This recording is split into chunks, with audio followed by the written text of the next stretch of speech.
Donc bonjour Najwa. Bonjour. Donc bienvenue sur cette chaîne qui est dédiée aux femmes conscientes, aux femmes puissantes, aux femmes inspirantes surtout. Donc aujourd'hui je reçois Najwa qui est une femme qui se présentera tout à l'heure. Moi en tout cas je vous rappelle qui je suis. Moi c'est Samia Mekas et j'accompagne des femmes à reprendre estime et confiance en elles après avoir vécu un cancer du sein. Et moi, j'avais eu l'idée de cette chaîne justement parce que moi, je me rappelle d'un moment dans ma vie où j'ai eu besoin de mentors, j'ai eu besoin de femmes inspirantes. Et puis, j'avais des femmes, effectivement, mais elles étaient hyper bien, trop loin de moi. Et donc, je me suis dit, ben, un jour, je monterai un réseau pour justement avoir des femmes qui puissent nous accompagner, mais qui soient près de nous. C'est-à-dire qu'on puisse les appeler, qu'on puisse... Elles sont touchables finalement, elles sont atteignables. Et ça, c'est exactement ce que je voulais. Et aujourd'hui, j'ai cette chance de le faire, en tout cas. Donc, du coup, avec ces femmes. Donc, je vais laisser Najwa se présenter et puis lui tirer les verres du nez, finalement. Merci beaucoup, Samia, pour cette belle présentation. Et je tiens juste à te dire que j'adore ton programme. C'est vrai que on n'a pas toujours l'occasion, surtout ici en France, de trouver un mentor qui nous touche, qui nous inspire, et des femmes qui ont un peu le même quotidien que nous, qu'on peut se projeter en elles. Et du coup, merci beaucoup pour ton programme et pour ton invitation. Donc, Avec plaisir. de ma part, je m'appelle Najwa, j'ai 29 ans. Donc, je suis consultante dans le monde d'entreprise, coach professionnel et auteur. Super, quelle belle activité. Oui, donc je fais partie de ces personnes qu'on appelle les slasheurs, donc qui font beaucoup de choses dans une seule vie. C'est très, très bien. Je pense que dans une vie, on a énormément de vie. Exactement, exactement.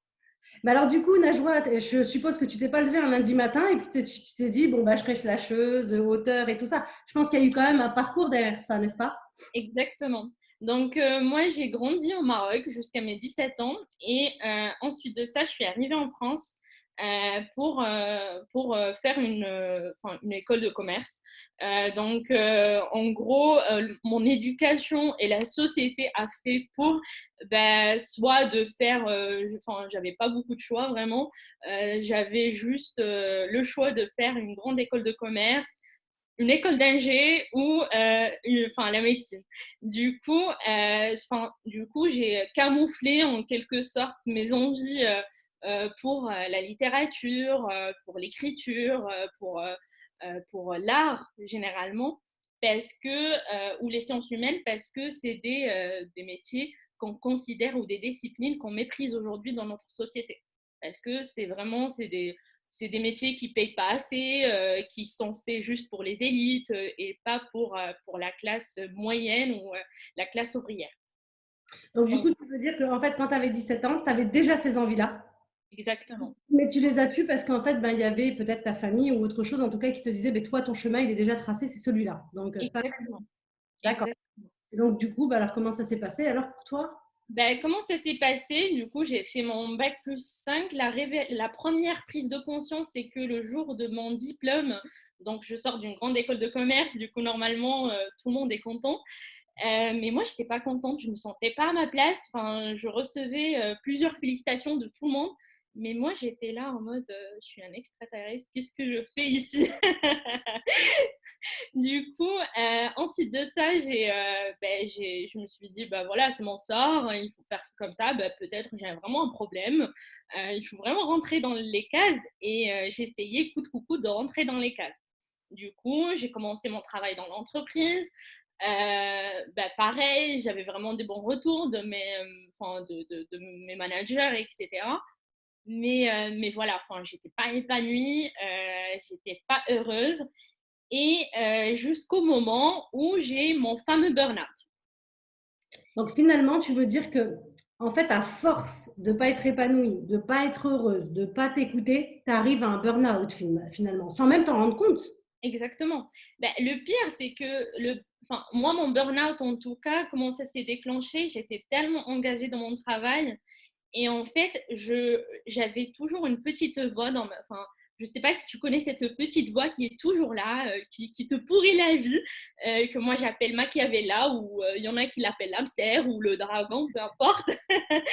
Mais du coup, elle te dit non, c'est pas assez encore. Il faut vraiment se donner encore plus. Il faut vraiment être à fond. Et du coup, j'étais à fond sur mon travail, j'étais hyper impliquée, engagée.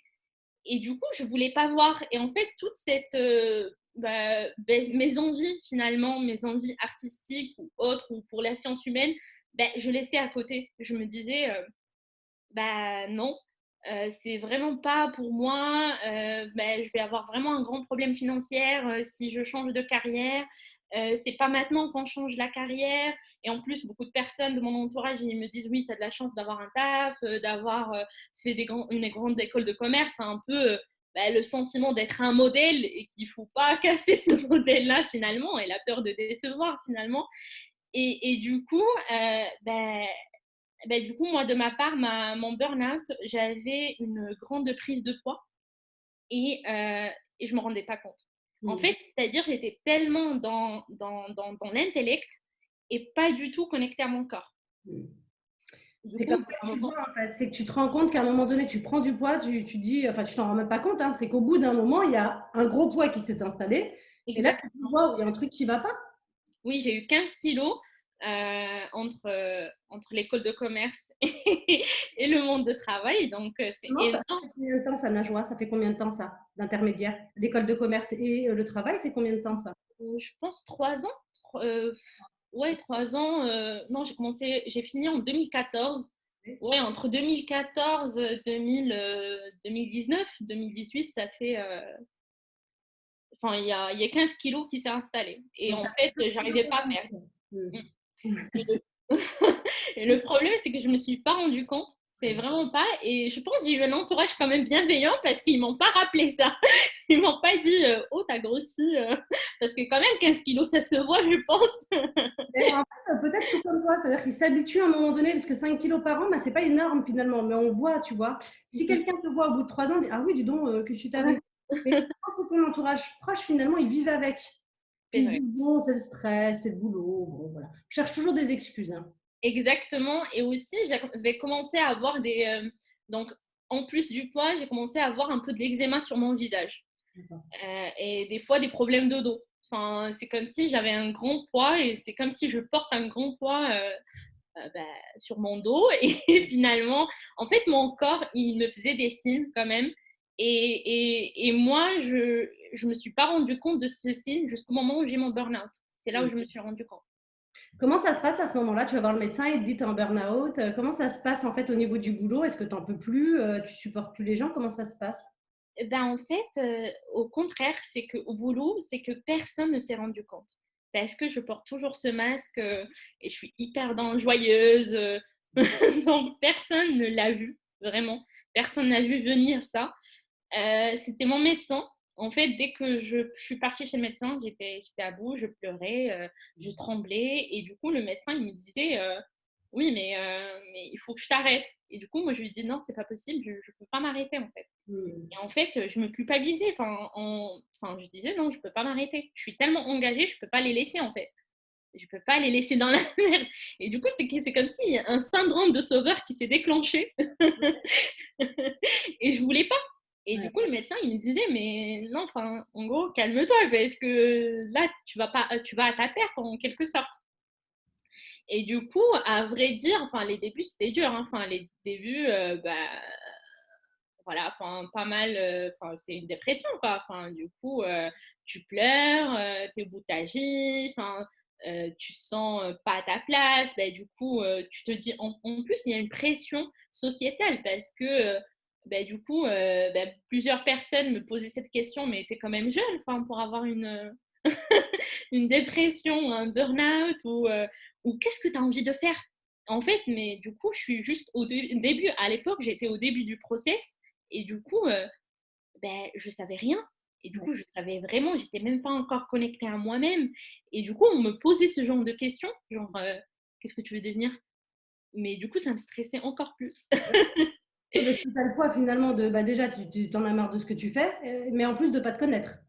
Tu sais, comme si effectivement, qu'est-ce que tu veux faire? Bah oui, mais il y en a qui ont de la chance de effectivement savoir déjà ça, et c'est génial. Et puis il y en a en plus la culpabilité du fait de ne pas savoir.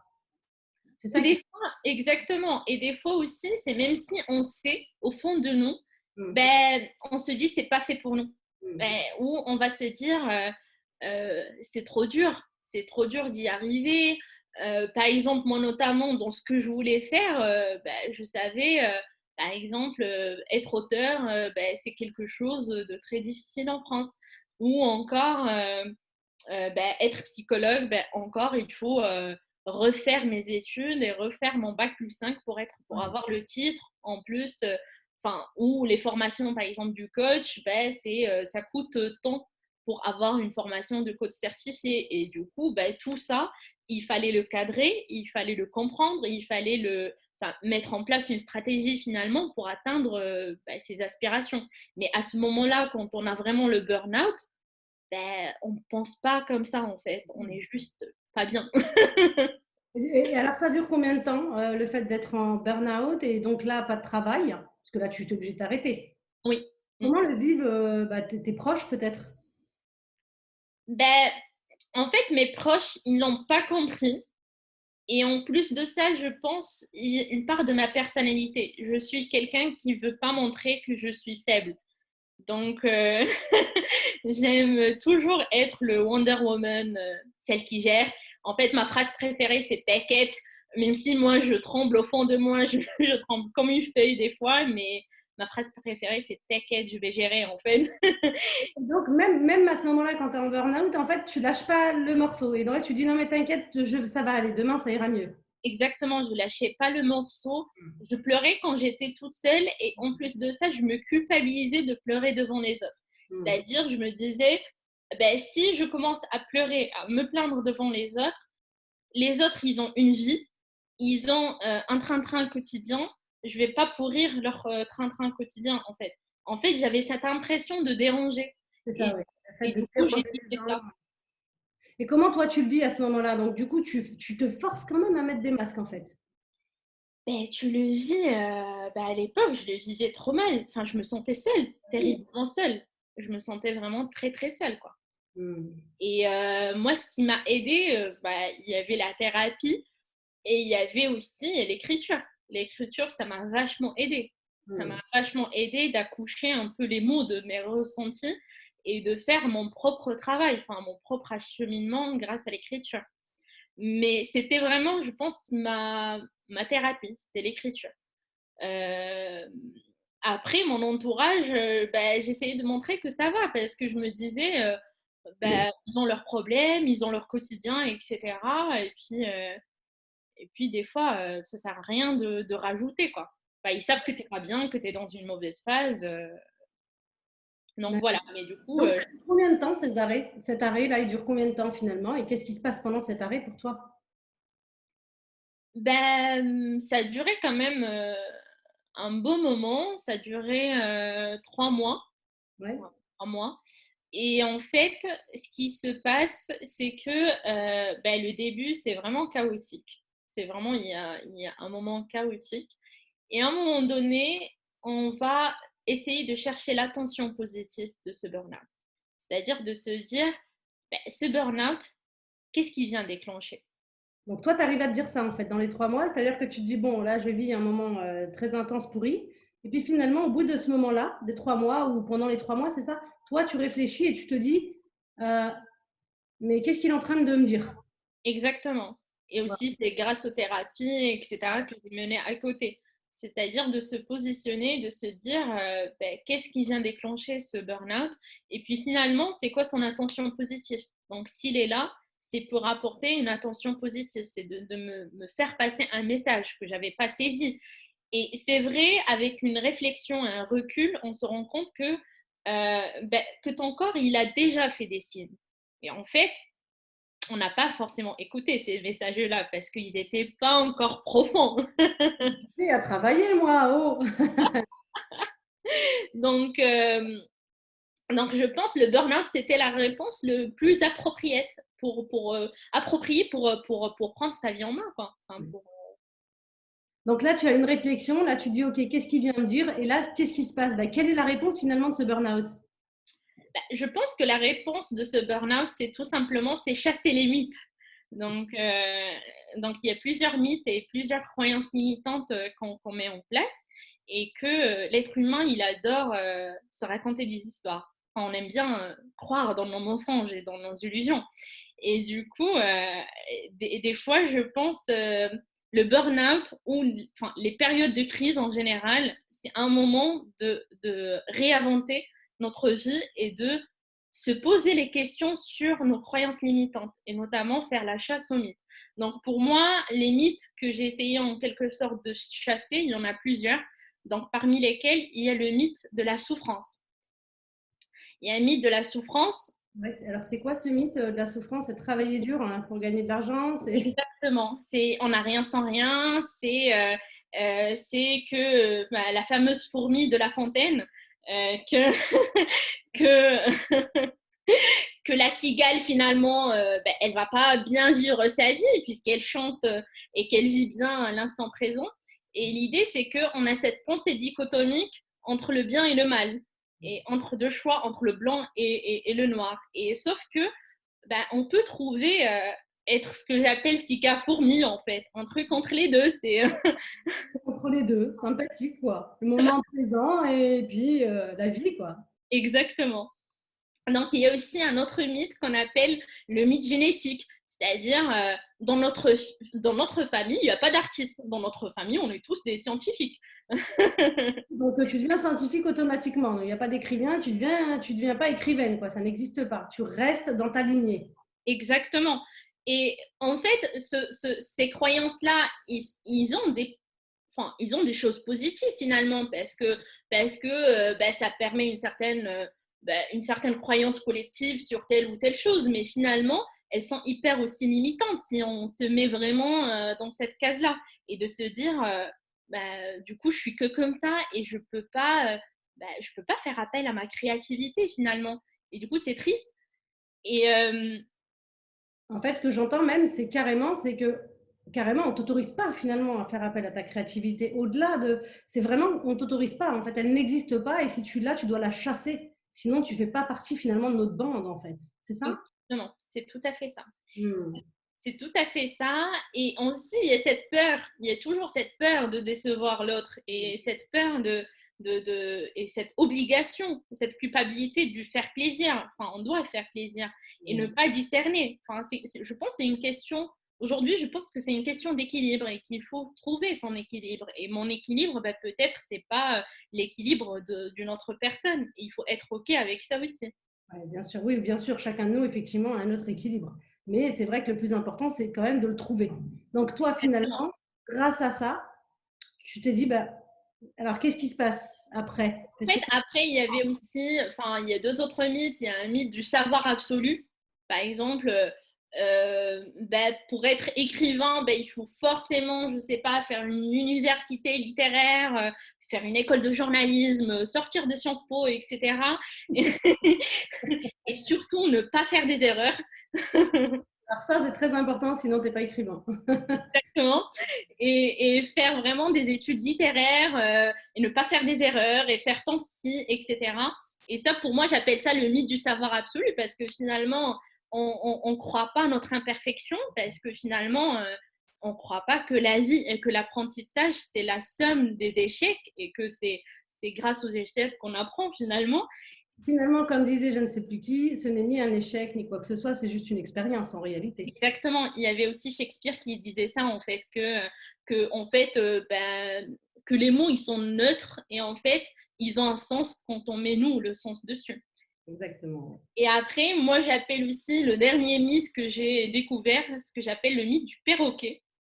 Ah, Euh, en fait, c'est un mythe, par exemple, le perroquet, c'est un être social et il peut vite devenir très, très dépendant de son maître. Et du coup, quand il va devenir dépendant de son maître, et du coup, il va créer une certaine relation de dépendance qui est toxique et que son maître, c'est son seul point d'attache, du coup, ce perroquet, il va devenir chiant. Mais même pour son maître, parce que il va voir la vie que par le biais de son maître. Et du coup, finalement, ce perroquet, il va ni vivre sa vie de perroquet tranquillement, ni sortir de cette relation de dépendance qui est très, très toxique, à la fois pour lui et à la fois pour les autres, pour son maître.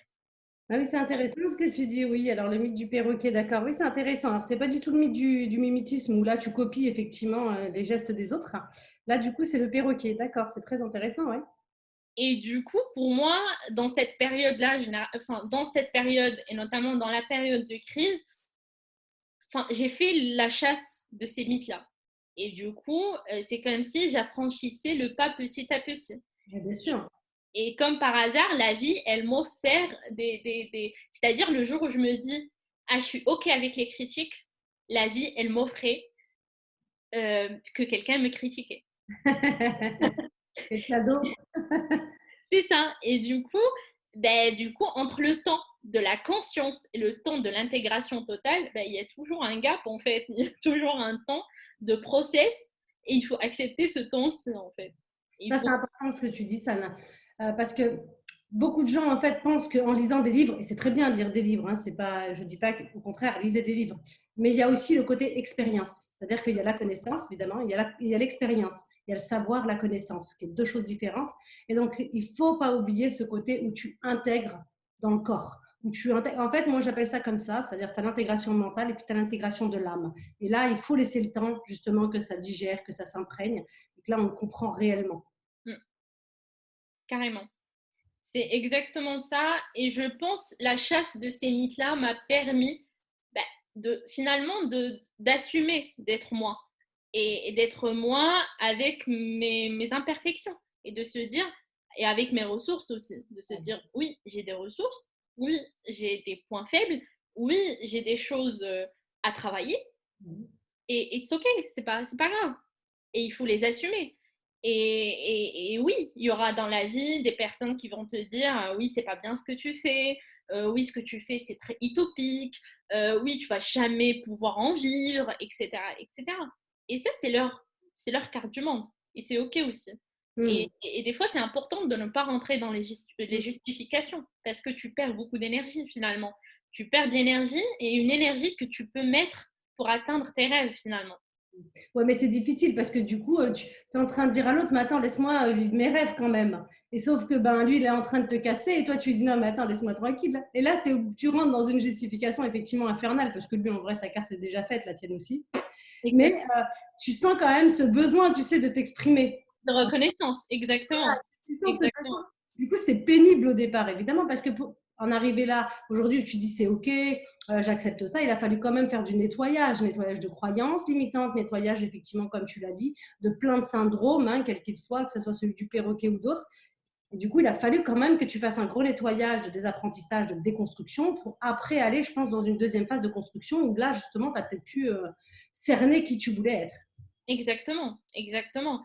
Et ça arrive pas comme ça. Le Ouais. problème, c'est que moi, dans ma génération, on adore avoir les choses comme ça. Ouais. Google, tu as tout, la traduction, tu l'as, tu veux manger, tu appelles. Exactement.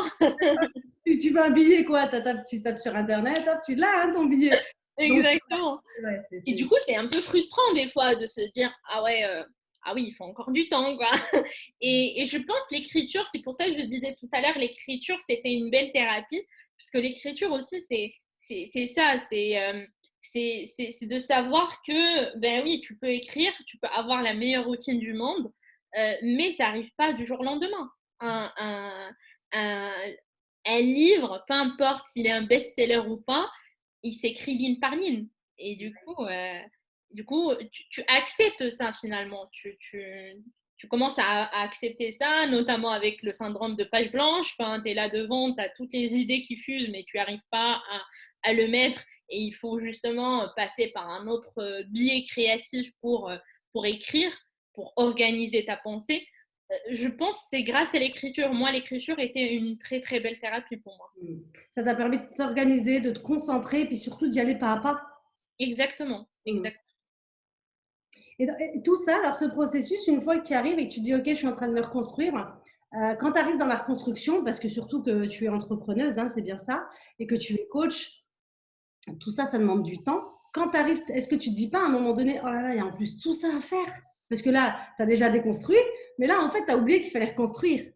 Donc ça met du temps. Puis il y a des choix aussi à faire. Exactement. Exactement. Et je pense, je sais pas si je vais rassurer les gens ou pas, mais ça finit jamais. C'est que la construction et la déconstruction, ça finit jamais en fait.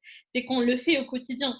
Et au quotidien, on est ramené à relever certains défis, à avoir certaines problématiques, à se dire ah là je suis en colère, qu'est-ce que ça dit de moi, qu'est-ce que du coup j'ai un petit blocage, il faut que je travaille sur ça, etc. Et c'est ça ce qui est merveilleux parce qu'on évolue, nos pensées évoluent aussi et notre entourage évolue aussi. Donc Ouais.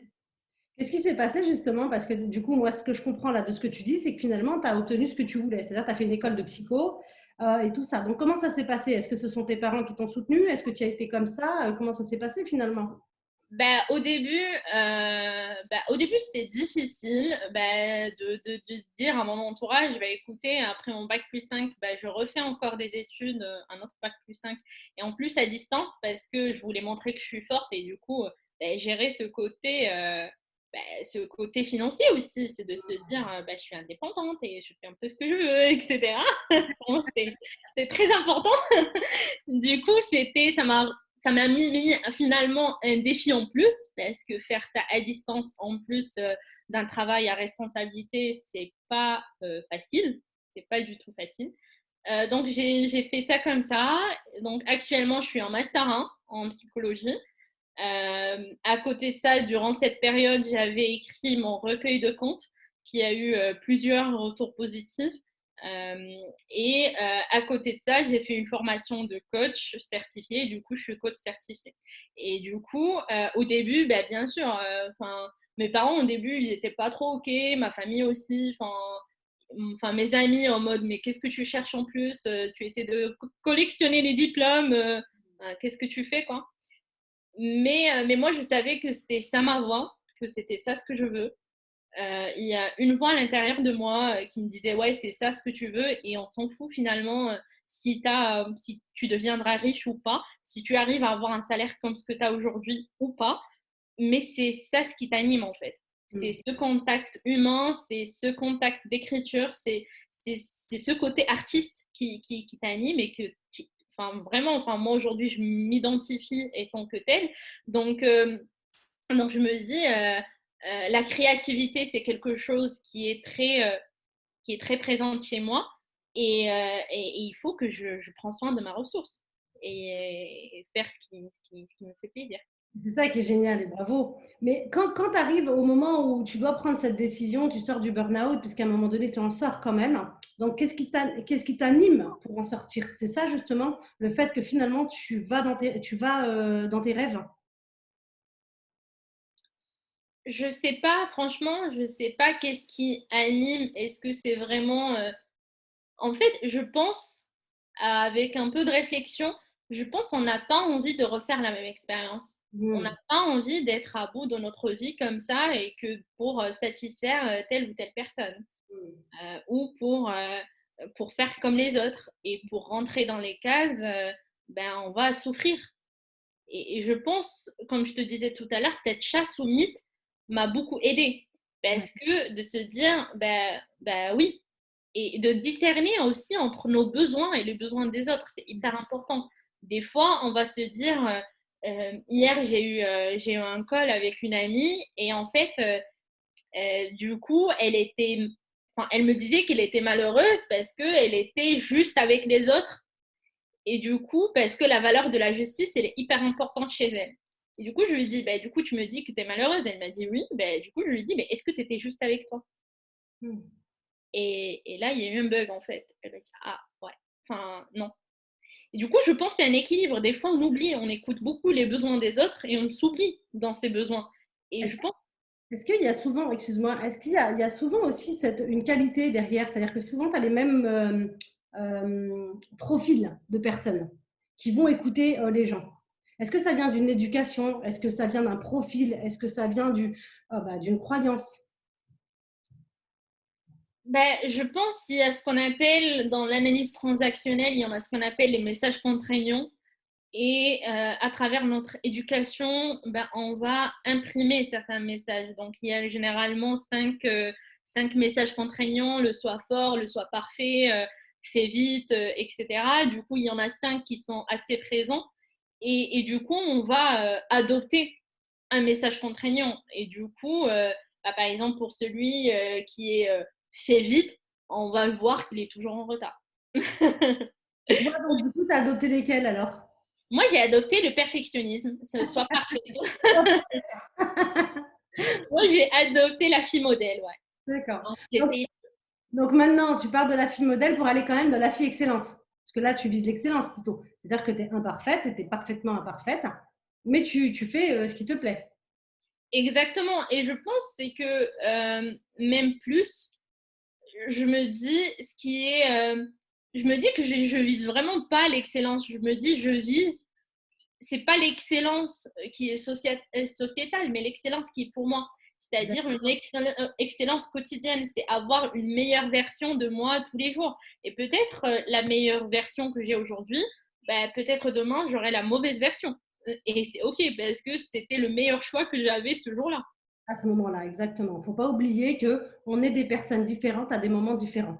Donc aujourd'hui, c'est OK pour toi, demain, ça ne le sera peut-être pas. Et c'est OK aussi, tu as le droit au changement en fait. Peut-être aussi ça, la problématique, c'est qu'on ne s'admet pas au changement. Si tu sais, c'est ce que tu disais tout à l'heure, c'est comme s'il y avait une ligne. C'est-à-dire que bah, dans cette ligne, bah, voilà, tu te maries, tu fais des enfants, tu as un travail, et puis ça doit durer comme ça toute la vie.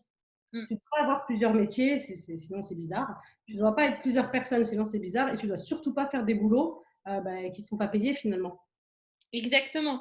Ça, Et aussi, juste pour ajouter, c'est des fois nos peurs, c'est juste des illusions. C'est-à-dire le moment, des fois on a peur, par exemple moi j'avais la perfection qui était vraiment un message qui est là, le faire plaisir, c'était vraiment deux messages contraignants que j'avais. Et en fait, après, je me suis rendu compte qu'en étant moi-même, oui, il y a certaines personnes que tu perds dans la route parce que ça ne correspond plus à ton système de valeurs, etc. Et que tu leur fais peut-être peur, tu leur fais une projection de leur propre peur, etc. Et c'est OK, il faut être OK avec ça aussi.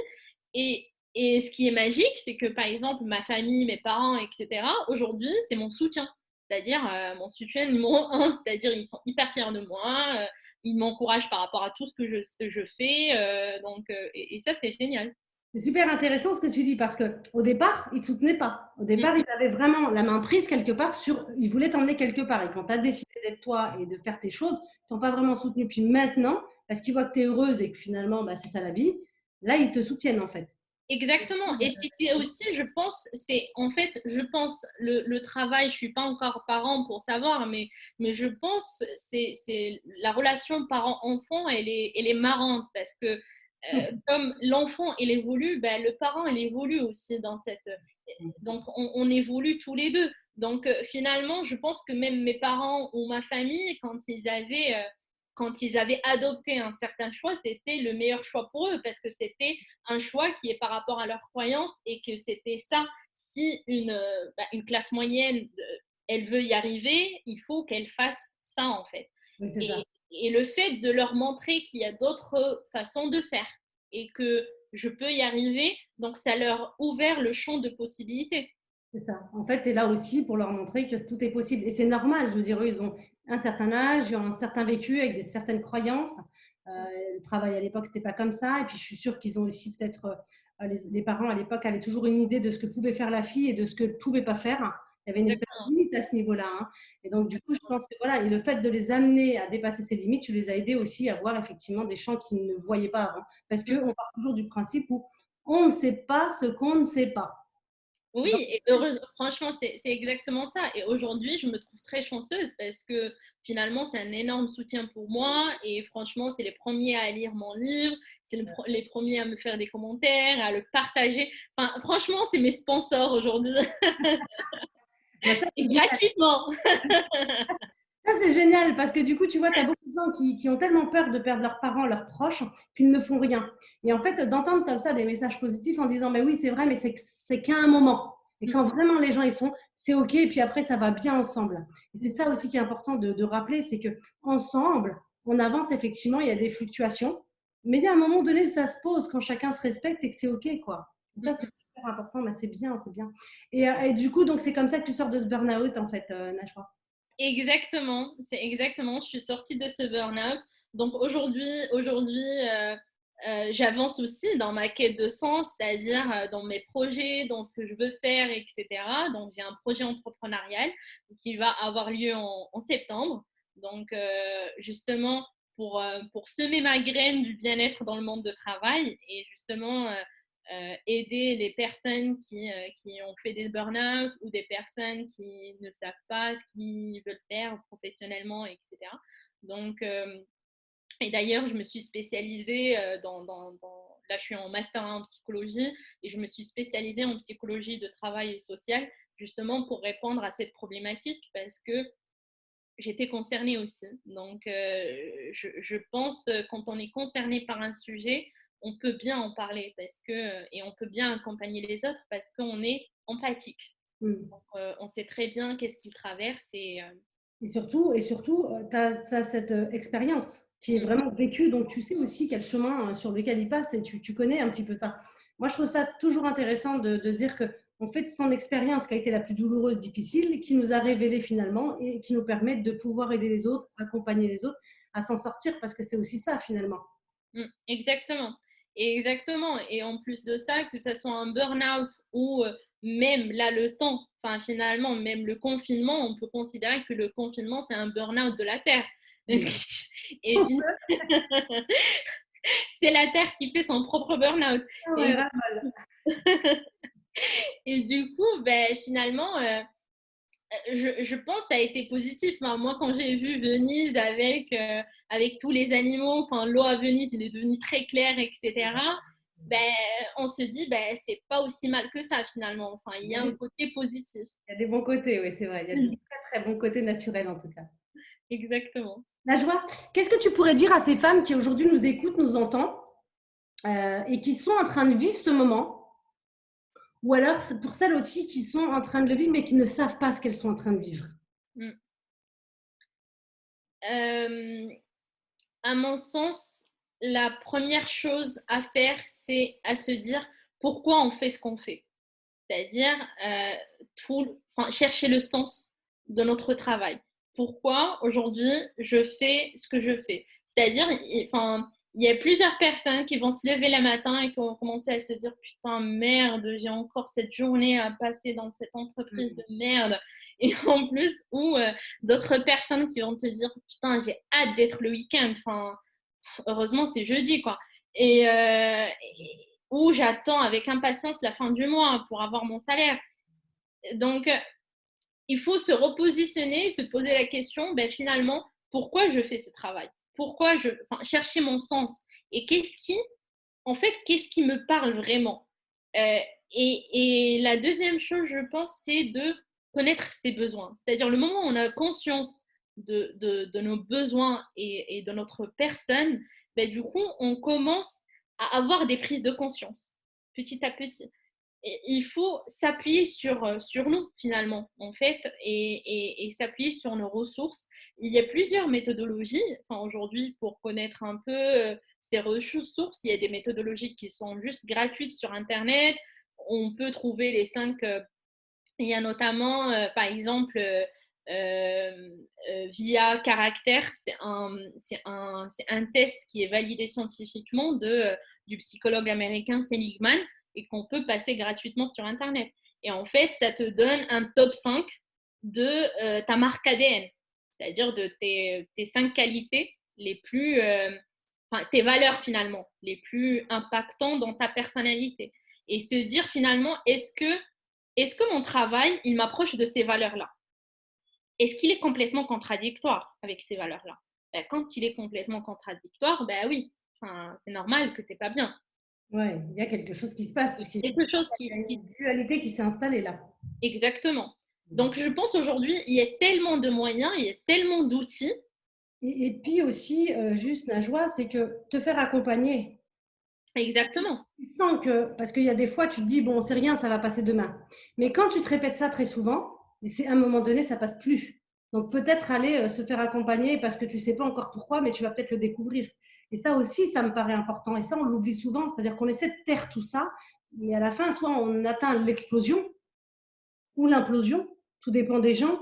Donc peut-être aussi cet accompagnement qui est aussi personnalisé, peut-être un peu plus humaine que d'avoir juste des tests, parce que je ne sais pas si à ce moment-là, tu as envie d'aller voir des tests. Tout dépend des gens, bien évidemment.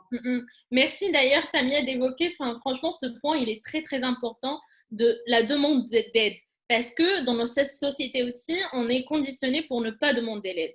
Parce que comme quoi demander l'aide, c'est une sorte de vulnérabilité finalement, ou partir voir un psychologue, ou partir voir un coach, etc. Ben, finalement, c'est quelque chose de mauvais. C'est juste, c'est juste pour certaines typologies de personnes. C'est pas fait pour tout le monde. Je pense que non. Et aujourd'hui, il y a aussi une grande problématique, notamment aujourd'hui, j'ai beaucoup de retours par rapport à cette problématique. C'est qu'aujourd'hui, il y a beaucoup de choix.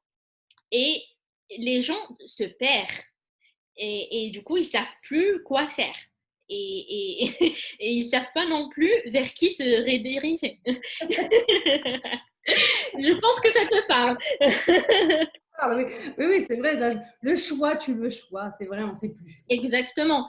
Et en plus de ça, il y a une autre chose, je pense, qui est très, très importante à souligner, c'est qu'il y a beaucoup de personnes qui vont lire 2, 3 livres, comme tu as dit tout à l'heure, de développement personnel, et qui vont commencer à soi-disant, coacher les gens, etc. Sans avoir une supervision, sans avoir une formation qui est consistante, sans avoir une expérience qui est consistante, sans avoir aussi travaillé sur soi. Et ça, c'est important parce que quand tu ne travailles pas sur toi et tu ne sais pas, ben, du coup, tu ne peux pas connaître le moment de tes propres projections ou les propres vraiment messages de la personne que tu accompagnes. Et finalement, c'est pas sain comme position, c'est pas sain comme accompagnement parce qu'on est en plein projection. Et ça aussi, c'est important à souligner parce qu'aujourd'hui, il y a, comme l'Internet, elle a beaucoup de choses positives, ça nous apporte beaucoup de connaissances, mais Ouais. aussi, il faut chercher et il faut demander l'aide aux bonnes personnes. Il faut trouver des bons mentors aussi. Il faut ne pas hésiter à demander à des personnes comment ils ont fait pour y arriver, comment ils ont fait pour avoir telle ou telle stratégie et s'inspirer de ces modèles d'excellence finalement. Oui, c'est ça. Il faut revenir vraiment sur le fait de savoir, alors ça demande de l'engagement. Chercher un accompagnement, c'est pas juste tu vas voir quelqu'un, tu dis ah ouais, bon, c'était bien. Tu Mm. vois, le truc, non, non, l'idée d'avoir un accompagnement, c'est au-delà du c'est bien. C'est-à-dire que tu te retrouves, tu sens que c'est OK pour toi. Et des fois, il faut en faire 2, 3 méthodes pour pouvoir vraiment te dire c'est OK, moi, c'est vraiment celle-là qui me va. Pourquoi? Parce que c'est un travail de fond, c'est pas un travail de forme. C'est un travail de fond. Donc, la personne va vous accompagner pendant un temps. Vous allez travailler ensemble, puis vous allez aussi avoir de la confidence, donc il faut aussi avoir de la confiance. Il y a des tas de choses qui s'installent. Donc oui, faire attention évidemment à l'accompagnement auquel vous allez, mais demander de l'aide, en tout cas, ça c'est super important parce que des fois on s'étouffe alors qu'on pourrait facilement ouvrir les choses, mais à force de s'étouffer, en fait, on n'y voit plus le sens et donc à un moment donné, c'est trop en fait. Et surtout, j'avais un formateur qui me disait toujours ça, c'est que, par exemple, le travail grâce aux coachs, thérapeutes, etc., ça te permet de gagner en temps.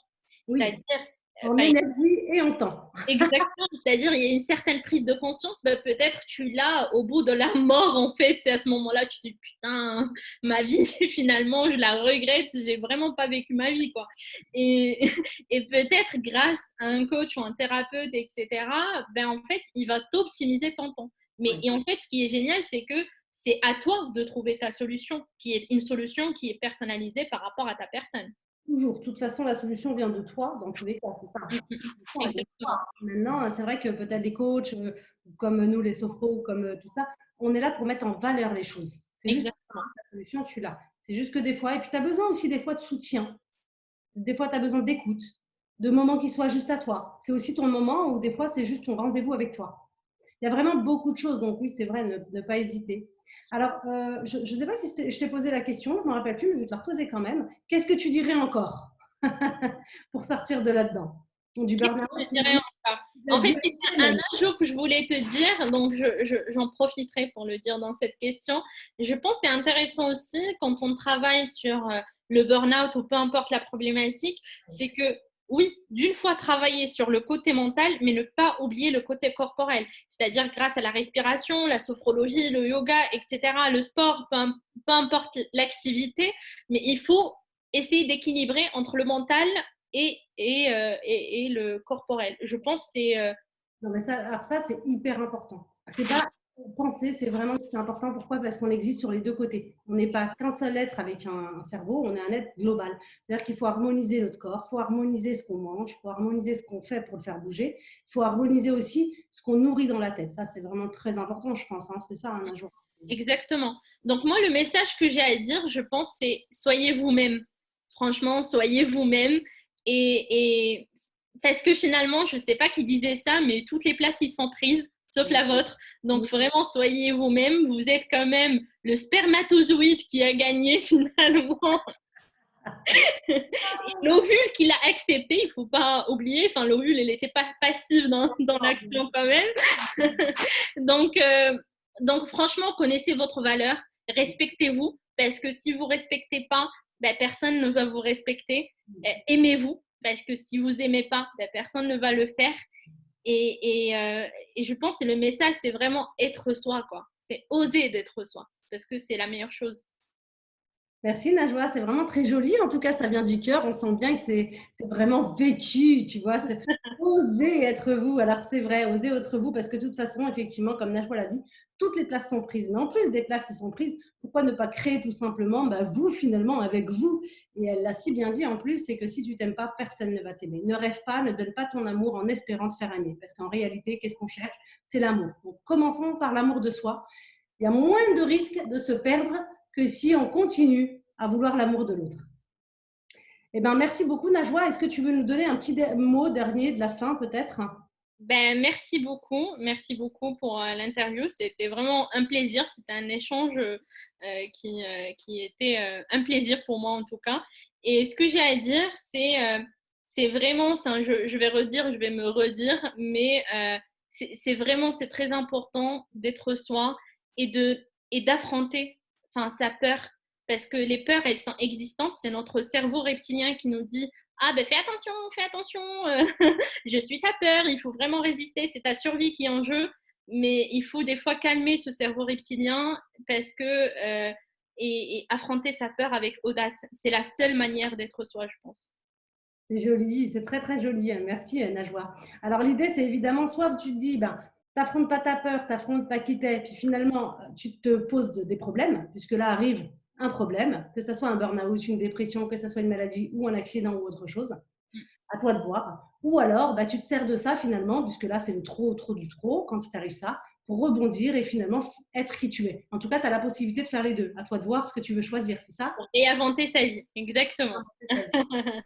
Super. Écoute, alors pour toutes celles qui veulent retrouver Najwa, évidemment, on va mettre toutes les coordonnées de Najwa pour voir où on peut la retrouver avec tous ses réseaux sociaux, parce que c'est ça. Son site aussi, je ne sais pas si tu en as un, mais... J'ai un blog d'auteur enfin, qui n'est pas encore bien mis à jour, il est trop basique actuellement. Mais après, j'ai mon recueil de contes sur Kindle et ma page Facebook qui est à jour. Ok, donc voilà, vous pouvez la retrouver sur les réseaux, n'hésitez pas, évidemment. Et puis nous, on se retrouve pour une prochaine interview. Donc, je vous dis à très bientôt. Merci beaucoup, Najwa. Merci de ce plaisir. À Merci. bientôt, tout le monde.